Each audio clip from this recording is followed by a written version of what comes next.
When do we find out what Kyler Murray's true intentions are going to be? I think, and I ran this by a couple of sources in the last few days, I think it's going to be within the next 2 to 3 weeks or so. And here's my rationale behind that. That gives the A's some time to put together an offer that's going to be financially incentivizing for Kyler Murray to pass up on football. That also, and the reason it's this close as opposed to February 15th when he's due to report to Oakland A's camp, what that does is that allows him to get into either shape. If he's going to be going to the NFL scouting combine that starts February 26th, he needs to be training for football. And if he's going to spring training, he needs to be training for baseball. And I understand that to the layman, to me, to you, to everyone else out there, that training seems like training. You go to the gym, you lift weights, you run, you do various things. But there are elements of training, especially when you're going to something like the combine, that is just so specialized that you need to focus on. And a month lead time is about right for a guy who's already as fit and athletic as Kyler Murray. So I don't know if it's going to be by February 1st, but I think it's going to be close to that time.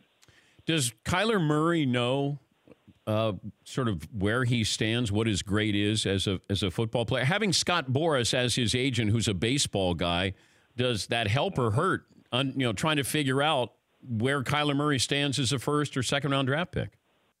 Well, I think if Kyler Murray ends up being a football player, he's going to get a football agent. Scott Boras has never represented football players in his life. He takes pride in being a baseball-only guy. So I don't think that is going to factor into it. What Scott Boras is doing, though, is there's a very interesting dynamic going on right now.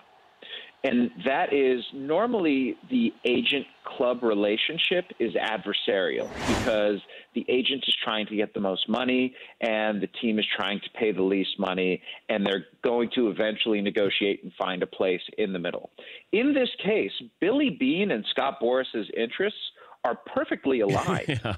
Both of them want Kyler Murray to play baseball, and both of them are trying to work together to keep him playing baseball, because Scott Boras believes that Kyler Murray can be a superstar baseball player, and Billy Beane believes that Kyler Murray can be a superstar baseball player.